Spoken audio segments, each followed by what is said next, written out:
Le premier livre de Samuel, chapitre 8. Lorsque Samuel devint vieux, il établit ses fils juges sur Israël.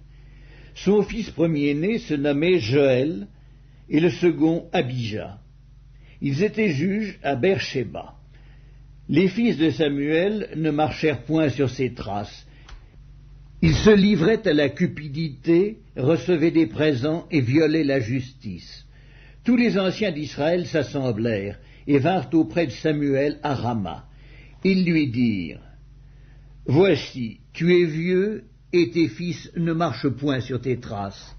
Maintenant, établis sur nous un roi pour nous juger, comme il y en a chez toutes les nations. » Samuel vit avec déplaisir qu'il disait, « Donne-nous un roi pour nous juger. » Et Samuel pria l'Éternel. L'Éternel dit à Samuel, « Écoute la voix du peuple dans tout ce qu'il te dira. Car ce n'est pas toi qu'il rejette, c'est moi qu'il rejette, afin que je ne règne plus sur eux. Ils agissent à ton égard comme ils ont toujours agi depuis que je les ai fait monter d'Égypte jusqu'à ce jour. Ils m'ont abandonné pour servir d'autres dieux. Écoute donc leur voix, mais donne-leur des avertissements, et fais-leur connaître le droit du roi qui régnera sur eux. » Samuel rapporta toutes les paroles de l'Éternel au peuple qui lui demandait un roi. Il dit, « Voici quel sera le droit du roi qui régnera sur vous. Il prendra vos fils, il les mettra sur ses chars et parmi ses cavaliers, afin qu'ils courent devant son char. Il s'en fera des chefs de 1000 et des chefs de 50, et il les emploiera à labourer ses terres, à récolter ses moissons, à fabriquer ses armes de guerre et l'attirail de ses chars. Il prendra vos filles pour en faire des parfumeuses, des cuisinières et des boulangères. Il prendra la meilleure partie de vos champs, de vos vignes et de vos oliviers, et la donnera à ses serviteurs. Il prendra la dîme du produit de vos semences et de vos vignes, et la donnera à ses serviteurs. Il prendra vos serviteurs et vos servantes, vos meilleurs bœufs et vos ânes, et s'en servira pour ses travaux. Il prendra la dîme de vos troupeaux, et vous-même serez ses esclaves. Et alors vous crierez contre votre roi que vous serez choisi, mais l'Éternel ne vous exaucera point. » Le peuple refusa d'écouter la voix de Samuel. « Non, dirent-ils, mais il y aura un roi sur nous, et nous aussi, nous serons comme toutes les nations. Notre roi nous jugera, il marchera à notre tête et conduira nos guerres. » Samuel, après avoir entendu toutes les paroles du peuple, les redit aux oreilles de l'Éternel. Et l'Éternel dit à Samuel, « Écoute leur voix, et établis un roi sur eux. » Et Samuel dit aux hommes d'Israël, « Allez-vous-en chacun dans sa ville. » Le premier livre de Samuel, chapitre 9. Il y avait un homme de Benjamin nommé Kis, fils d'Abiel, fils de Séror, fils de Bécorath, fils d'Apiac, fils d'un Benjamite. C'était un homme fort et vaillant. Il avait un fils du nom de Saül, jeune et beau, plus beau qu'aucun des enfants d'Israël, et les dépassant tous de la tête. Les ânesse de Kis, père de Saül, s'égarèrent. Et Kis dit à Saül, son fils, « Prends avec toi l'un des serviteurs, lève-toi, va et cherche les ânesses. » Il passa par la montagne d'Éphraïm et traversa le pays de Shalisha sans les trouver. Ils passèrent par le pays de Shaalim, et elles n'y étaient pas. Ils parcoururent le pays de Benjamin, et ils ne les trouvèrent pas.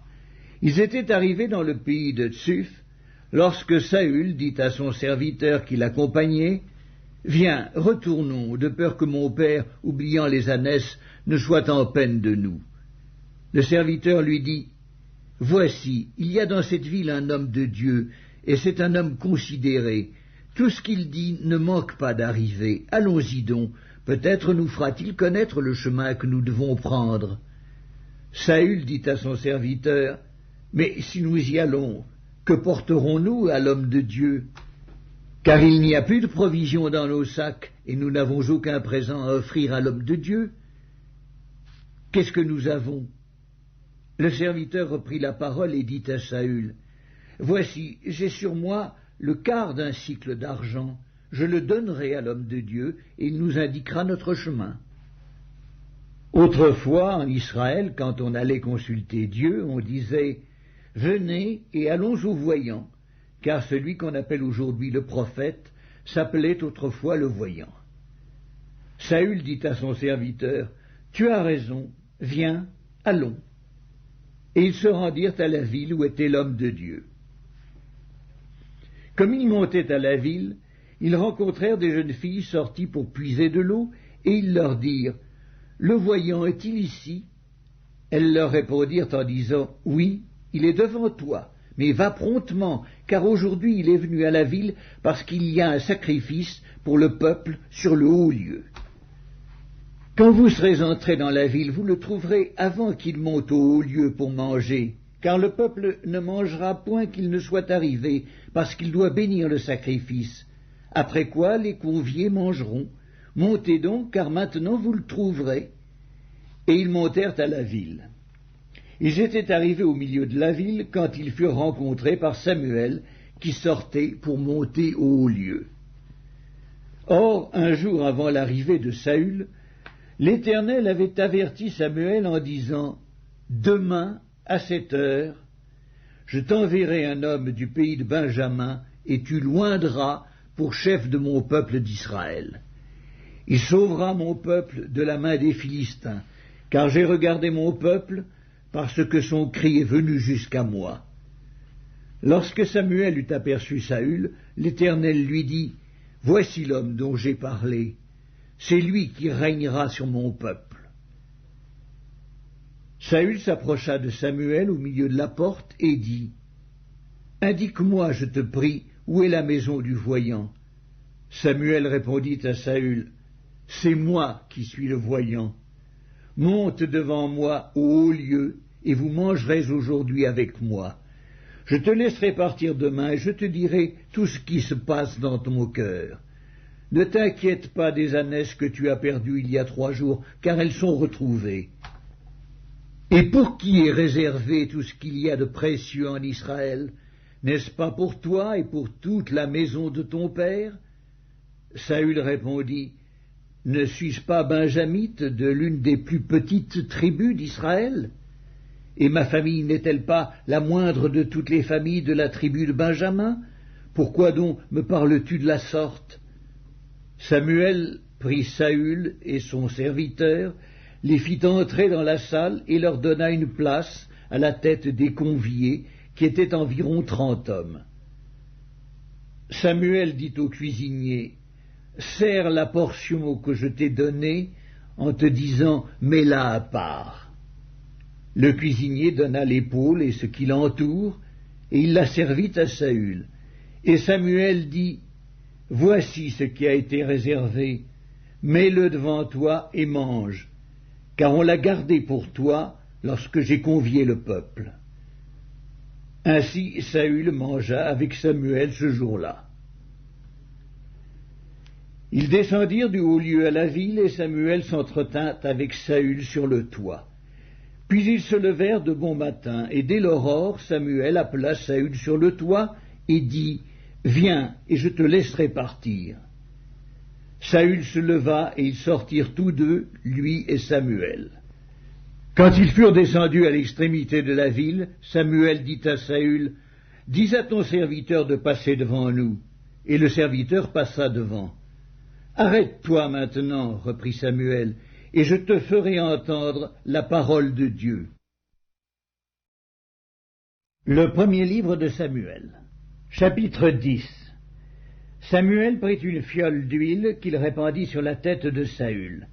Il le baisa et dit, « L'Éternel ne t'a-t-il pas oint pour que tu sois le chef de son héritage? Aujourd'hui, après m'avoir quitté, tu trouveras 2 hommes près du sépulcre de Rachel, sur la frontière de Benjamin, à Tseltsach. Ils te diront, les ânesses que tu es allé chercher sont retrouvées. Et voici ton père, ne pense plus aux ânesses, mais il est en peine de vous, et dit, que dois-je faire au sujet de mon fils? De là tu iras plus loin, et tu arriveras aux chênes de Tabor, où tu seras rencontré par 3 hommes montant vers Dieu à Béthel, et portant l'un 3 chevreaux, l'autre 3 gâteaux de pain, et l'autre une outre de vin. Ils te demanderont comment tu te portes, et ils te donneront 2 pains que tu recevras de leurs mains. Après cela, tu arriveras à Gibéa Elohim, où se trouve une garnison de Philistins. En entrant dans la ville, tu rencontreras une troupe de prophètes descendant du haut lieu, précédés du luth, du tambourin, de la flûte et de la harpe, et prophétisant eux-mêmes. L'Esprit de l'Éternel te saisira, tu prophétiseras avec eux, et tu seras changé en un autre homme. Lorsque ces signes auront eu pour toi leur accomplissement, fais ce que tu trouveras à faire, car Dieu est avec toi. Puis tu descendras avant moi à Gilgal, et voici, je descendrai vers toi pour offrir des holocaustes et des sacrifices d'action de grâce. Tu attendras 7 jours, jusqu'à ce que j'arrive auprès de toi, et que je te dise ce que tu dois faire. Dès que Saül eut tourné le dos pour se séparer de Samuel, Dieu lui donna un autre cœur, et tous ces signes s'accomplirent le même jour. Lorsqu'ils arrivèrent à Gibéa, voici, une troupe de prophètes vint à sa rencontre. L'Esprit de Dieu le saisit, et il prophétisa au milieu d'eux. Tous ceux qui l'avaient connu auparavant virent qu'il prophétisait avec les prophètes, et l'on se disait l'un à l'autre dans le peuple, qu'est-il arrivé au fils de Kis?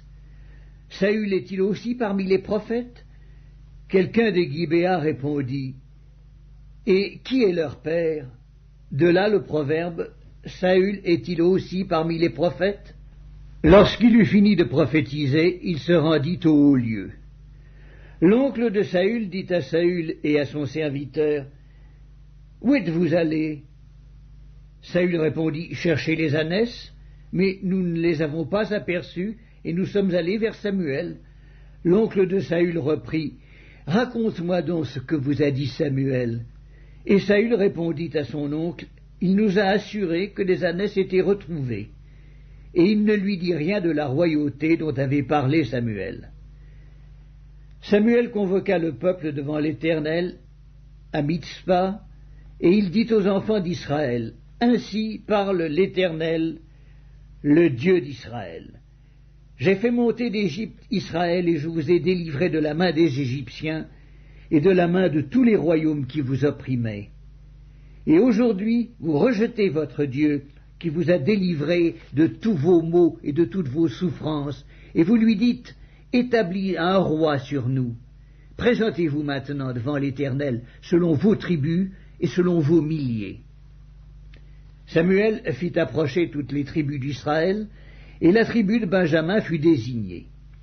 Il fit approcher la tribu de Benjamin par famille, et la famille de Matri fut désignée.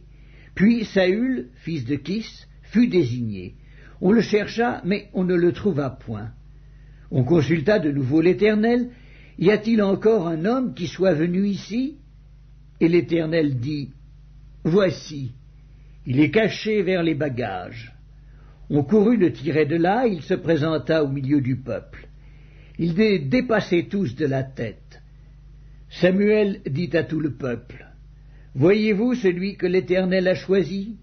Il n'y a personne dans tout le peuple qui soit semblable à lui. » Et tout le peuple poussa les cris de « Vive le roi !» Samuel fit alors connaître au peuple le droit de la royauté, et il l'écrivit dans un livre qu'il déposa devant l'Éternel. Puis il renvoya tout le peuple, chacun chez soi. Saül aussi s'en alla dans sa maison à Gibéa. Il fut accompagné par les honnêtes gens dont Dieu avait touché le cœur. Il y eut toutefois des hommes pervers qui disaient « Quoi, c'est celui-ci qui nous sauvera ?» Et ils le méprisèrent, et ils ne lui apportèrent aucun présent. Mais Saül n'y prit point garde. Le premier livre de Samuel, chapitre 11. Nachash, l'Ammonite, vint assiéger Jabès en Galaad. Tous les habitants de Jabès dirent à Nachash, « Traite alliance avec nous, et nous te servirons. » Mais Nachash, l'Ammonite, leur répondit, « Je traiterai avec vous à la condition que je vous crève à tous l'œil droit, et que j'imprime ainsi un opprobre sur tout Israël. Les anciens de Jabès lui dirent, « Accorde-nous une trêve de 7 jours, afin que nous envoyions des messagers dans tout le territoire d'Israël, et s'il n'y a personne qui nous secourt, nous nous rendrons à toi. » Les messagers arrivèrent à Gibéa de Saül, et dirent ces choses aux oreilles du peuple. Et tout le peuple éleva la voix et pleura. Et voici, Saül revenait des champs derrière ses bœufs, et il dit, « Qu'a donc le peuple pour pleurer ?» On lui raconta ce qu'avaient dit ceux de Jabès. Dès que Saül eut entendu ces choses, il fut saisi par l'Esprit de Dieu, et sa colère s'enflamma fortement. Il prit une paire de bœufs, et les coupa en morceaux, qu'il envoya par les messagers dans tout le territoire d'Israël, en disant, « Quiconque ne marchera pas à la suite de Saül et de Samuel aura ses bœufs traités de la même manière. » La terreur de l'Éternel s'empara du peuple, qui se mit en marche comme un seul homme.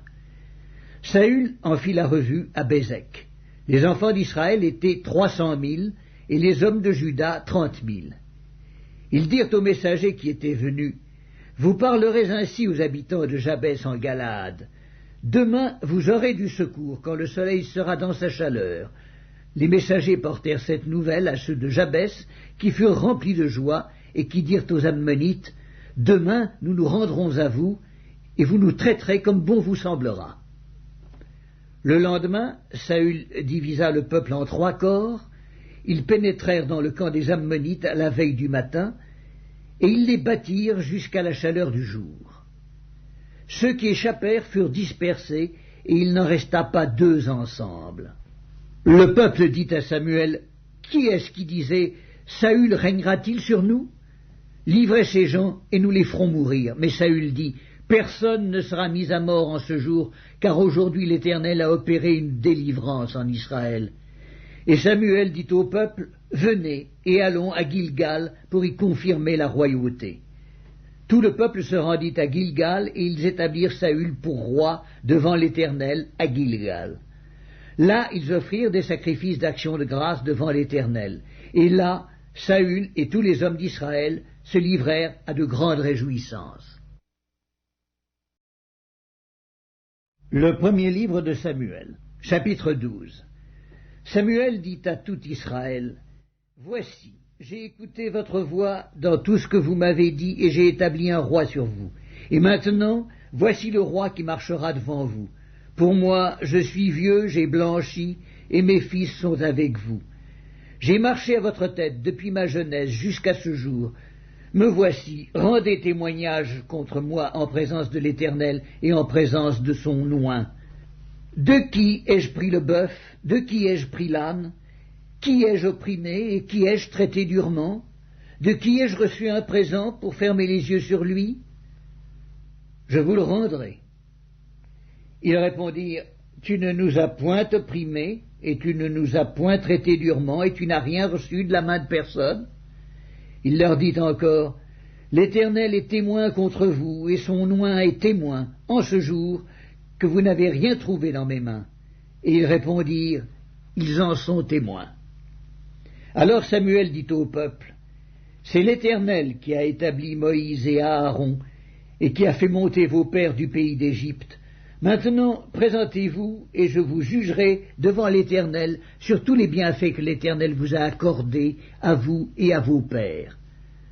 Après que Jacob fut venu en Égypte, vos pères crièrent à l'Éternel, et l'Éternel envoya Moïse et Aaron, qui firent sortir vos pères d'Égypte, et les firent habiter dans ce lieu. Mais ils oublièrent l'Éternel leur Dieu, et il les vendit entre les mains de Sisera, chef de l'armée de Hatzor, entre les mains des Philistins et entre les mains du roi de Moab, qui leur firent la guerre.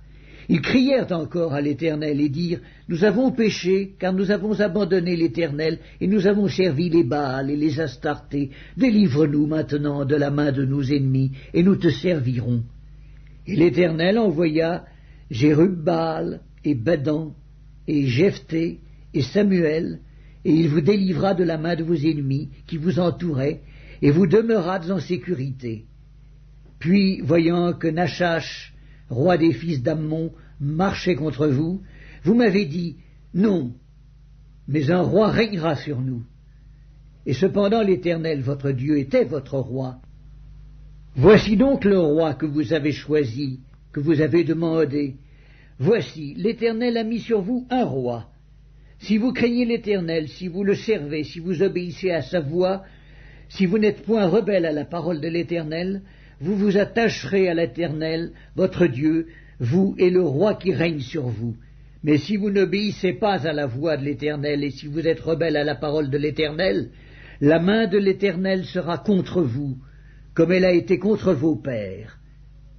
Attendez encore ici, et voyez le prodige que l'Éternel va opérer sous vos yeux.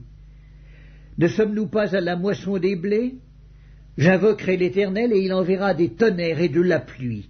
Sachez alors, et voyez combien vous avez eu tort aux yeux de l'Éternel de demander pour vous un roi. Samuel invoqua l'Éternel, et l'Éternel envoya ce même jour des tonnerres et de la pluie. Tout le peuple eut une grande crainte de l'Éternel et de Samuel. Et tout le peuple dit à Samuel, « Prie l'Éternel, ton Dieu, pour tes serviteurs, afin que nous ne mourions pas, car nous avons ajouté à tous nos péchés le tort de demander pour nous un roi. » Samuel dit au peuple, « N'ayez point de crainte, vous avez fait tout ce mal, mais ne vous détournez pas de l'Éternel et servez l'Éternel de tout votre cœur.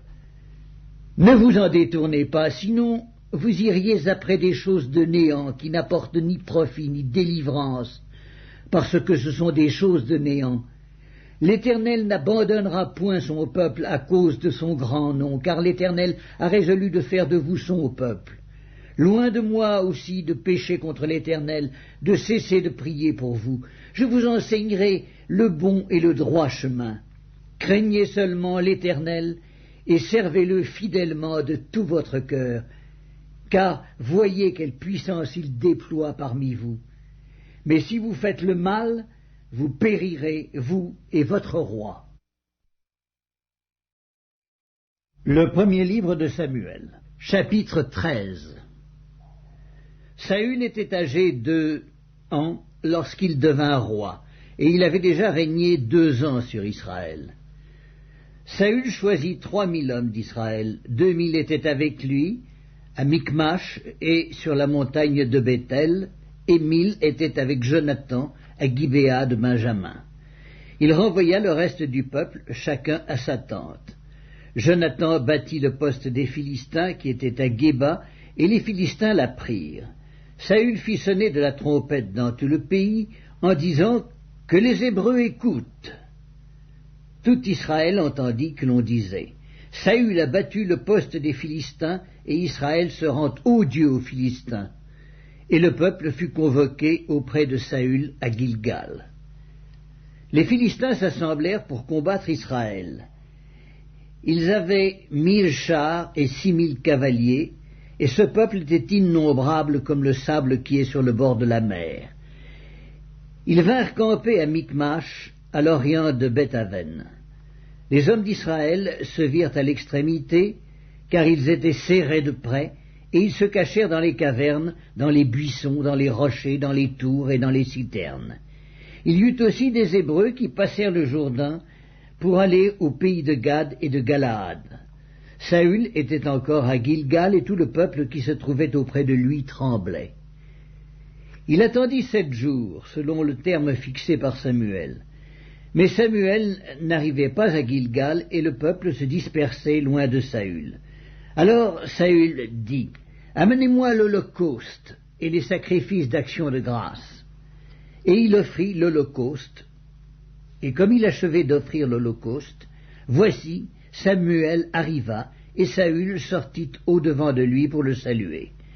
Samuel dit, « Qu'as-tu fait » Saül répondit, « Lorsque j'ai vu que le peuple se dispersait loin de moi, que tu n'arrivais pas au terme fixé, et que les Philistins étaient assemblés à Michmash, je me suis dit, les Philistins vont descendre contre moi à Gilgal, et je n'ai pas imploré l'Éternel, c'est alors que je me suis fait violence, et que j'ai offert l'holocauste. » Samuel dit à Saül, « Tu as agi en insensé, tu n'as pas observé le commandement que l'Éternel, ton Dieu, t'avait donné.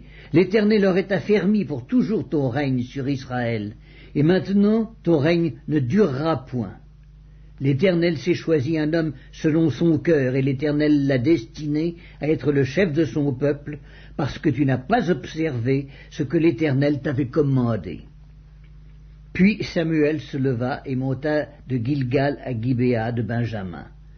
Saül fit la revue du peuple qui se trouvait avec lui. Il y avait environ 600 hommes. Saül, son fils Jonathan et le peuple qui se trouvait avec eux avaient pris position à Géba de Benjamin, et les Philistins campaient à Michmash. Il sortit du camp des Philistins 3 corps pour ravager.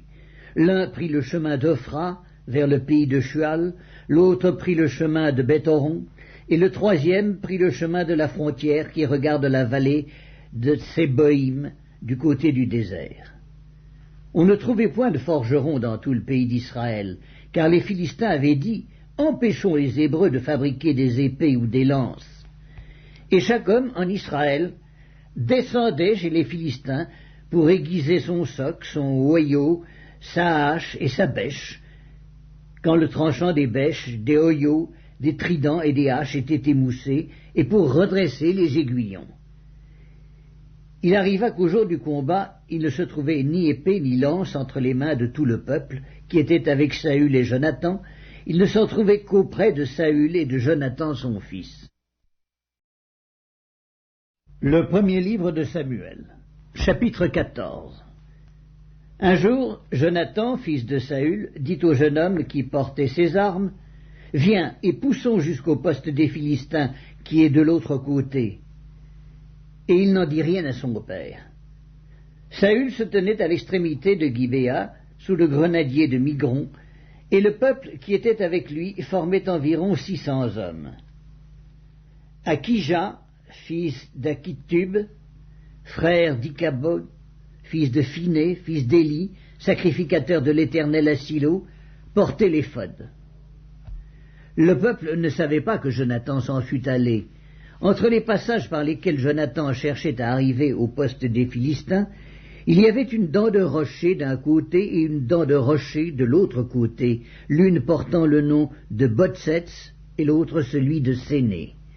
L'une de ces dents est au nord, vis-à-vis de Michmash, et l'autre au midi, vis-à-vis de Géba. Jonathan dit au jeune homme qui portait ses armes, « Viens, et poussons jusqu'au poste de ces incirconcis. Peut-être l'Éternel agira-t-il pour nous, car rien n'empêche l'Éternel de sauver au moyen d'un petit nombre comme d'un grand nombre. » Celui qui portait ses armes lui répondit, « Fais tout ce que tu as dans le cœur, n'écoute que ton sentiment, me voici avec toi, prêt à te suivre. » Eh bien, dit Jonathan, allons à ces gens et montrons-nous à eux. S'ils nous disent « Arrêtez jusqu'à ce que nous venions à vous », nous resterons en place et nous ne monterons point vers eux. Mais s'ils disent « Montez vers nous », nous monterons, car l'Éternel les livre entre nos mains. C'est là ce qui nous servira de signe. Ils se montrèrent tous deux au poste des Philistins, et les Philistins dirent « Voici les Hébreux qui sortent des trous où ils se sont cachés. » Et les hommes du poste s'adressèrent ainsi à Jonathan et à celui qui portait ses armes. « Montez vers nous, et nous vous ferons savoir quelque chose. » Jonathan dit à celui qui portait ses armes, « Monte après moi, car l'Éternel les livre entre les mains d'Israël. » Et Jonathan monta en s'aidant des mains et des pieds, et celui qui portait ses armes le suivit. Les Philistins tombèrent devant Jonathan, et celui qui portait ses armes donnait la mort derrière lui. Dans cette première défaite, Jonathan et celui qui portait ses armes tuèrent une 20aine d'hommes, sur l'espace d'environ la moitié d'un arpent de terre. L'effroi se répandit au camp, dans la contrée et parmi tout le peuple. Le poste et ceux qui ravageaient furent également saisis de peur. Le pays fut dans l'épouvante. C'était comme une terreur de Dieu. Les sentinelles de Saül, qui étaient à Gibéa de Benjamin, virent que la multitude se dispersait et allait de côté et d'autre. Alors Saül dit au peuple qui était avec lui, « Comptez, je vous prie, et voyez qui s'en est allé du milieu de nous. » Ils comptèrent, et voici, il manquait Jonathan et celui qui portait ses armes. Et Saül dit à Akija, « Fais approcher l'arche de Dieu. » car en ce temps l'arche de Dieu était avec les enfants d'Israël. Pendant que Saül parlait au sacrificateur, le tumulte dans le camp des Philistins allait toujours croissant. Et Saül dit au sacrificateur, « Retire ta main !» Puis Saül et tout le peuple qui était avec lui se rassemblèrent, et ils s'avancèrent jusqu'au lieu du combat. Et voici, les Philistins tournèrent l'épée les uns contre les autres, et la confusion était extrême. Il y avait parmi les Philistins, comme auparavant, des Hébreux qui étaient montés avec eux dans le camp, où ils se trouvaient disséminés, et ils se joignirent à ceux d'Israël qui étaient avec Saül et Jonathan. Tous les hommes d'Israël qui s'étaient cachés dans la montagne d'Éphraïm, apprenant que les Philistins fuyaient, se mirent aussi à les poursuivre dans la bataille. L'Éternel délivra Israël ce jour-là, et le combat se prolongea jusqu'au-delà de Beth-Aven. La journée fut fatigante pour les hommes d'Israël. Saül avait fait jurer le peuple en disant « Maudit soit l'homme qui prendra de la nourriture avant le soir, avant que je me sois vengé de mes ennemis. » Et personne n'avait pris de nourriture. Tout le peuple était arrivé dans une forêt où il y avait du miel à la surface du sol. Lorsque le peuple entra dans la forêt, il vit du miel qui coulait, mais nul ne porta la main à la bouche, car le peuple respectait le serment. Jonathan ignorait le serment que son père avait fait faire au peuple. Il avança le bout du bâton qu'il avait à la main, le plongea dans un rayon de miel, et ramena la main à la bouche. Et ses yeux furent éclaircis. Alors, quelqu'un du peuple, lui adressant la parole, dit « Ton père a fait jurer le peuple en disant « Maudit soit l'homme qui prendra de la nourriture aujourd'hui ». Or le peuple était épuisé, et Jonathan dit « Mon père trouble le peuple. Voyez donc comme mes yeux se sont éclaircis parce que j'ai goûté un peu de ce miel. Certes, si le peuple avait aujourd'hui mangé du butin qu'il a trouvé chez ses ennemis, la défaite des Philistins n'aurait-elle pas été plus grande ?» Ils battirent ce jour-là les Philistins depuis Michmash jusqu'à Ajalon. Le peuple était très fatigué, et il se jeta sur le butin. Il prit des brebis, des bœufs, des veaux, il les égorgea sur la terre et il en mangea avec le sang. On le rapporta à Saül et l'on dit « Voici, le peuple pêche contre l'Éternel en mangeant avec le sang. » Saül dit « Vous commettez une infidélité. Roulez à l'instant vers moi une grande pierre. » Puis il ajouta « Répandez-vous parmi le peuple, et dites à chacun de m'amener son bœuf ou sa brebis, et de l'égorger ici. Vous mangerez ensuite, et vous ne pécherez point contre l'Éternel en mangeant avec le sang. » Et pendant la nuit, chacun parmi le peuple amena son bœuf par la main, afin de l'égorger sur la pierre. Saül bâtit un autel à l'Éternel. Ce fut le premier autel qu'il bâtit à l'Éternel. Saül dit « Descendons cette nuit après les Philistins, pillons-les jusqu'à la lumière du matin et n'en laissons pas un de reste. » Ils dirent « Fais tout ce qui te semblera bon. » Alors le sacrificateur dit « Approchons-nous ici de Dieu. » Et Saül consulta Dieu. « Descendrai-je après les Philistins? Les livreras-tu entre les mains d'Israël » Mais en ce moment, il ne lui donna point de réponse.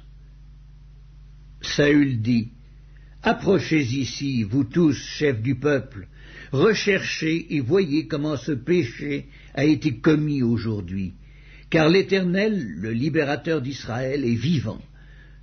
Lors même que Jonathan, mon fils, en serait l'auteur, il mourrait. » Et dans tout le peuple, personne ne lui répondit. Il dit à tout Israël, « Mettez-vous d'un côté, et moi et Jonathan, mon fils, nous serons de l'autre. » Et le peuple dit à Saül, « Fais ce qui te semblera bon. » Saül dit à l'Éternel, « Dieu d'Israël, fais connaître la vérité. » Jonathan et Saül furent désignés, et le peuple fut libéré. Saül dit, « Jetez le sort entre moi et Jonathan mon fils. » Et Jonathan fut désigné. Saül dit à Jonathan, « déclare-moi ce que tu as fait. Jonathan le lui déclara et dit, j'ai goûté un peu de miel avec le bout du bâton que j'avais à la main. Me voici, je mourrai. Et Saül dit, que Dieu me traite dans toute sa rigueur si tu ne meurs pas, Jonathan. Le peuple dit à Saül, quoi, Jonathan mourrait, lui qui a opéré cette grande délivrance en Israël? Loin de là, l'Éternel est vivant, il ne tombera pas à terre un cheveu de sa tête, car c'est avec Dieu qu'il a agi dans cette journée. Ainsi le peuple sauva Jonathan, et il ne mourut point. Saül cessa de poursuivre les Philistins, et les Philistins s'en allèrent chez eux. Après que Saül eut pris possession de la royauté sur Israël, il fit de tous côtés la guerre à tous ses ennemis, à Moab, aux enfants d'Ammon, à Édom, au roi de Tsoba et aux Philistins. Et partout où il se tournait, il était vainqueur. Il manifesta sa force, battit Amalek, et délivra Israël de la main de ceux qui le pillaient. Les fils de Saül étaient Jonathan, Jishvi et Malkishua. Ses deux fils s'appelaient l'aîné Mérab et la plus jeune Michal. Le nom de la femme de Saül était Akinoam, fille d'Akimaas. Le nom du chef de son armée était Abiner, fils de Ner, oncle de Saül. Kis, père de Saül, et Ner, père d'Abner, était fils d'Abiel. Pendant toute la vie de Saül, il y eut une guerre acharnée contre les Philistins, et dès que Saül apercevait quelque homme fort et vaillant, il le prenait à son service. Le premier livre de Samuel, chapitre 15. Samuel dit à Saül, « C'est moi que l'Éternel a envoyé pour t'oindre roi sur son peuple, sur Israël. Écoute donc ce que dit l'Éternel. Ainsi parle l'Éternel des armées. Je me souviens de ce qu'Amalek fit à Israël lorsqu'il lui ferma le chemin à sa sortie d'Égypte. Va maintenant, frappe Amalek, et dévouez par interdit tout ce qui lui appartient. Tu ne l'épargneras point et tu feras mourir hommes et femmes, enfants et nourrissons, bœufs et brebis, chameaux et ânes. » Saül convoqua le peuple et en fit la revue à Télaïm. Il y avait 200 000 hommes de pied et 10 000 hommes de Juda. Saül marcha jusqu'à la ville d'Amalek et mit une embuscade dans la vallée. Il dit aux Kéniens, « Allez, retirez-vous, sortez du milieu d'Amalek, afin que je ne vous fasse pas périr avec lui, car vous avez eu de la bonté pour tous les enfants d'Israël lorsqu'ils montèrent d'Égypte. » Et les Kéniens se retirèrent du milieu d'Amalek. Saül battit Amalek depuis Havila jusqu'à Shur, qui est en face de l'Égypte. Il prit vivant Agag, roi d'Amalek, et il dévoua par interdit tout le peuple en le passant au fil de l'épée. Mais Saül et le peuple épargnèrent Agag et les meilleures brebis, les meilleurs bœufs, les meilleures bêtes de la seconde portée, les agneaux gras et tout ce qu'il y avait de bon. Ils ne voulurent pas le dévouer par interdit, et ils dévouèrent seulement tout ce qui était méprisable et chétif. L'Éternel adressa la parole à Samuel et lui dit, « Je me repens d'avoir établi Saül pour roi, car il se détourne de moi et il n'observe point mes paroles. » Samuel fut irrité et il cria à l'Éternel toute la nuit. Il se leva de bon matin pour aller au-devant de Saül, et on vint lui dire, « Saül est allé à Carmel, et voici, il s'est érigé un monument. » Puis il s'en est retourné, et passant plus loin, il est descendu à Gilgal. Samuel se rendit auprès de Saül, et Saül lui dit, « Sois béni de l'Éternel. J'ai observé la parole de l'Éternel. » Samuel dit, « Qu'est-ce donc que ce bêlement de brebis qui parvient à mes oreilles, et ce mugissement de bœufs que j'entends ?» Saül répondit, « Ils les ont amenés de chez les Amalécites parce que le peuple a épargné les meilleures brebis et les meilleurs bœufs, afin de les sacrifier à l'Éternel, ton Dieu. » et le reste nous l'avons dévoué par interdit. Samuel dit à Saül, « Arrête, et je te déclarerai ce que l'Éternel m'a dit cette nuit. » Et Saül lui dit, « Parle. » Samuel dit, « Lorsque tu étais petit à tes yeux, n'es-tu pas devenu le chef des tribus d'Israël, et l'Éternel ne t'a-t-il pas oint pour que tu sois roi sur Israël? L'Éternel t'avait fait partir en disant, « Va et dévoue par interdit ces pécheurs, les Amalécites, tu leur feras la guerre jusqu'à ce que tu les aies exterminés. Pourquoi n'as-tu pas écouté la voix de l'Éternel? Pourquoi t'es-tu jeté sur le butin et as-tu fait ce qui est mal aux yeux de l'Éternel? » Saül répondit à Samuel, « J'ai bien écouté la voix de l'Éternel et j'ai suivi le chemin par lequel m'envoyait l'Éternel. J'ai amené Agag, roi d'Amalek, et j'ai dévoué par interdit les Amalécites. Mais le peuple a pris sur le butin des brebis et des bœufs comme prémisse de ce qui devait être dévoué, afin de les sacrifier à l'Éternel ton Dieu, à Gilgal. » Samuel dit, « L'Éternel trouve-t-il du plaisir dans les holocaustes et les sacrifices, comme dans l'obéissance à la voix de l'Éternel? Voici, l'obéissance vaut mieux que les sacrifices, et l'observation de sa parole vaut mieux que la graisse des béliers, car la désobéissance est aussi coupable que la divination, et la résistance ne l'est pas moins que l'idolâtrie et les téraphim.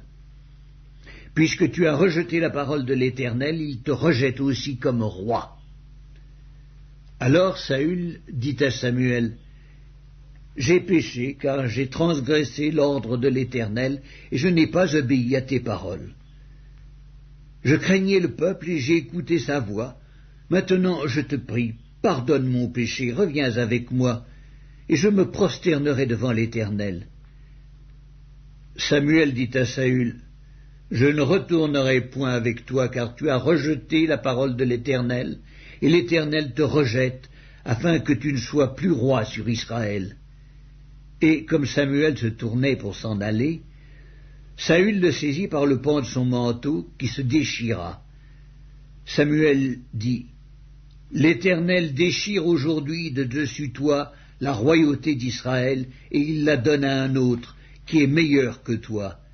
Celui qui est la force d'Israël ne ment point et ne se repent point, car il n'est pas un homme pour se repentir. » Saül dit encore, « J'ai péché, maintenant je te prie, honore-moi en présence des anciens de mon peuple et en présence d'Israël, reviens avec moi, et je me prosternerai devant l'Éternel ton Dieu. » Samuel retourna et suivit Saül, et Saül se prosterna devant l'Éternel. Puis Samuel dit, « Amenez-moi Agag, roi d'Amalek. » Et Agag s'avança vers lui d'un air joyeux. Il disait, « Certainement l'amertume de la mort est passée. » Samuel dit, « De même que ton épée a privé des femmes de leurs enfants, ainsi ta mère entre les femmes sera privée d'un fils. » Et Samuel mit Agag en pièces devant l'Éternel à Gilgal. Samuel partit pour Rama, et Saül monta dans sa maison à Gibéa de Saül.